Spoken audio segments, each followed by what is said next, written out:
हर किसी का अपना एक लक्ष्य होता है कि उसे जीवन में क्या करना है और क्या बनना है, लेकिन जैसा आप बनना चाहते हैं वैसा नहीं बन पाते हैं। क्या आप इसका कारण जानते हैं? जीवन में हर व्यक्ति सफल बनना चाहता है, लेकिन सफल बनने के लिए आपको अच्छे विचारों को अपनाने की जरूरत है। गौतम बुद्ध के उपदेशों से आपके जीवन में सकारात्मक बदलाव आते हैं और इससे आपका जीवन बदल जाता है। यही कारण है कि बुद्ध के विचारों को सुखी जीवन का सूत्र कहा जाता है। सफल बनने के लिए हर व्यक्ति का अपना एक लक्ष्य पहले से ही निर्धारित होता है और वो उसी के अनुरूप काम करता है। लेकिन कई बार ऐसा होता है कि आप जो बनना चाहते हैं वैसा नहीं बन पाते हैं। कुछ लोग इसे लेकर ये मान लेते हैं कि शायद उनकी किस्मत में ही यही लिखा होगा, तो वही कुछ लोग अपनी किस्मत को खराब कहने लगते हैं और कुछ लोग ये मानकर संतुष्ट हो जाते हैं कि शायद वो इसे डिजर्व ही नहीं करते थे।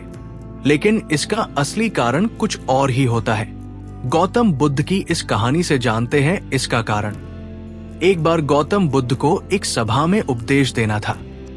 सभा में करीब 100 से ज्यादा लोग उपस्थित थे और उनका इंतजार कर रहे थे। गौतम बुद्ध आए, लेकिन बिना कुछ कहे ही चले गए। बुद्ध का ऐसा व्यवहार देख सभी हैरान रह गए, लेकिन किसी ने उनसे कुछ कहा नहीं। अगले दिन फिर से सभा का आयोजन हुआ, लेकिन आज सभा में उपस्थित लोगों की संख्या घटकर 80 हो गई। आज भी बुद्ध ने ऐसा ही किया। वे सभा में आए, लेकिन बिना कुछ बोले चले गए। आज भी लोग हैरान हुए, लेकिन बुद्ध से किसी ने कुछ कहा नहीं। अगले दिन फिर से सभा का आयोजन हुआ और लोगों की संख्या घटकर 50 हो गई। बुद्ध फिर से सभा में आए और बिना कुछ बोले ही चले गए। आज भी बुद्ध से किसी ने कोई प्रश्न नहीं किया। अगले दिन फिर से सभा का आयोजन हुआ और इस बार लोगों की संख्या केवल 30 थी। आज भी बुद्ध बिना कुछ बोले मुस्कुराकर चले गए। आप कहानी को पढ़ते हुए इरिटेट हो गए होंगे और सोच रहे होंगे कि आखिर बुद्ध को कुछ बोलना नहीं तो बार बार सभा का आयोजन क्यों हो रहा है। ठीक इसी तरह सभा में मौजूद लोगों को भी गुस्सा आ रहा था, लेकिन इसका जवाब जानने के लिए आपको धैर्य रखना होगा। अगले दिन फिर से सभा का आयोजन और आज सभा में केवल 15 लोग ही उपस्थित रहे, लेकिन आज गौतम बुद्ध ने अपना स्थान ग्रहण कर लिया और उपदेश देने के लिए बैठ गए। बुद्ध ने जिन 15 लोगों को उपदेश दिए वे उनके भिक्षु बन गए और इन लोगों ने आगे चलकर बुद्ध के ज्ञान को अलग अलग दिशाओं में फैलाया। एक बार इन लोगों ने बुद्ध से प्रश्न किया कि सभा का आयोजन होने के बावजूद भी आप क्यों कई दिनों तक बिना बोले ही चले जाते थे। बुद्ध ने उत्तर दिया, मैं उन लोगों को खोज में था जो लायक हो। सभा के पहले दिन 100 से भी ज्यादा लोग थे, लेकिन उनमें से ज्यादातर लोगों को मेरे उपदेश से कुछ मतलब नहीं था। इसके बाद जो लोग अगले दिन आए उन्हें भी मेरे उपदेश से कोई मतलब नहीं था। वो तो केवल इसलिए आए थे क्योंकि वो देखना चाहते थे कि आखिर सभा में होता क्या है।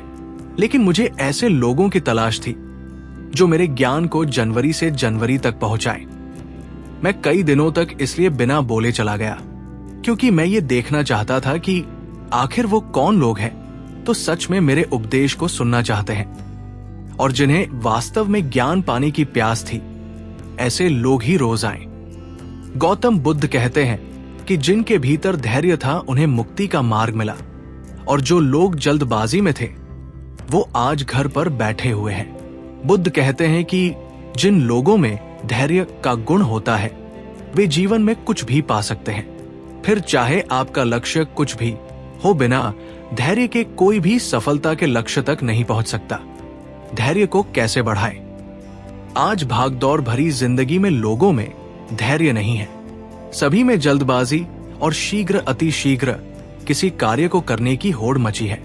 लेकिन गौतम बुद्ध बताते हैं कि अपने भीतर धैर्य को कैसे बढ़ाएं। बुद्ध कहते हैं कि निरंतर अभ्यास से हम अपने भीतर के धैर्य को बढ़ा सकते हैं। यानी आप जो भी बनना चाहते हैं उसके लिए धैर्य की आवश्यकता है।